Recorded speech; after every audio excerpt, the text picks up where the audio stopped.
friends, welcome back to my YouTube channel Medical Classes by Dr. Srinidhi Kumar Acharya. Don't forget to subscribe my channel and also please give your valuable comments. My dear friends, today we will going to see the treatment principle of one of the very simple disease which is commonly encountered in the clinical practice. So that is nothing but Amavata. So this Amavata has been compared to rheumatoid arthritis by many of the Ayurveda clinicians, and almost all the symptoms of rheumatoid arthritis, especially the seronegative rheumatoid arthritis and as well as seropositive rheumatoid arthritis, greatly almost all comparable with the disease Amavata. Anyway, when we look into Ayurveda, it is very clear. I will only explain the practical aspects. I will not go in theory detail. It is very clearly mentioned that, as the name suggests, Amavata, Ama itself is the root cause of this particular disease. And actually, Agni Mandya happens in the beginning. There will be Agni Mandya in the beginning, followed by the dosha vitiation. Usually, in maximum of the disorders, we usually see that there will be dosha vitiation in the beginning, and this will be followed by Agni Vaishamya. But actually, Amavata is one such disease where Agni Vaishamya will be happening in the beginning because of the Nidhana Sevanas, causative factors, and this will be followed by the dosha vitiation. This has been mentioned in Madhava Nidhana and as well as other books also. Anyway, therefore, this being the case, the first line of treatment is always Agni Deepana, and we have to correct the Agni, and Agni Deepana should be done, and this should be followed by Amapachana treatment. Amapachana and Agni Deepana treatment, so they will go hand by hand. Number one. Number two is Shoto Shodhana treatment. Second is Shoto Shodhana treatment should be done.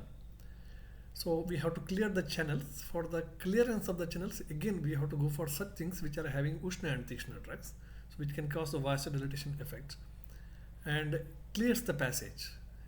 Okay, so we have to clear the Shotas. Shotas means the passages where so many metabolic activities are taking place in the body. It may be micro channels or it may be macro channels.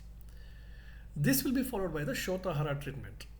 Shotahara treatment, there will be swelling is that, and that swelling has to be treated. The swelling is mostly present in the local joints. Mostly the bilateral joints are get affected. In the later part of the life, multiple joints of the body is also get affected. And we have to reduce this Shotha. So Shotha means there is a Shoto Sangha is there. There is obstruction for the Shotas is there. And we have to remove that obstruction, and also we have to clear the Shota aspect. So that will be our another important. Another important thing is whatever the treatment you give, it may be the medications or it may be the diet of the patient during the Amavata treatment. So that should be always Lagu and Pachana. Because already Ama is get formed there, Agni Vaishamya is already there. Aberrations in the digestive fire or Agni, metabolic fire is already there. So we should take care of this particular Agni, and whatever treatment or whatever diet we instruct for the patient, so that should be having Lagu, light in nature, light for digestion, and as well as it should be carminative effect, Deepana effect. So Tikshna and Ushna treatment is very important, okay, because this particular Amavata, so that will going to increase during the cold seasons or Meghambu Pragvata, that is in the morning hours it will going to increase, or in the cloudy days it will going to increase, in the rainy season or in the winter season it will going to increase. Therefore, these all seasons are considered as Shita seasons, okay, cold seasons. So definitely in the cold season, all the symptoms of Amavata will go into cold season, cold time, cold atmosphere. So the symptoms of Amavata will go into increase. Amavata rheumatoid arthritis will go into increase. So we have to take care that patient should be mostly kept warm all the day, and especially the affected area should be kept warm, and whatever treatment that we are giving, that should be also having this particular property, Ushna and Tikshna property should be there, because we have to tackle the causative factors. Another one is a Swedhana. Swedhana is nothing but sudation. Swedhana is nothing but sudation. So here Swedhana is important for many purposes. Swedhana, Stamba Gaurava Shitagnam Swedhanam Swedhanam Swedakarakam.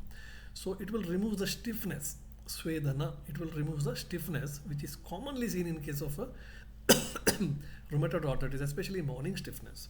Okay, stamba gaurava, there will be also heaviness of the joint, and this heaviness of the joint may be because of the presence of the shotha or maybe because of stamba. Sheetagnam, sheetagnam means, as I told, we have to alleviate the cold. That means ushna treatment should be given, because cold itself is the root cause for this, because cold further causes the agni mandya. Okay, so therefore, so this treatment is very important, Svedana treatment. So Svedana, we call it as a sudation.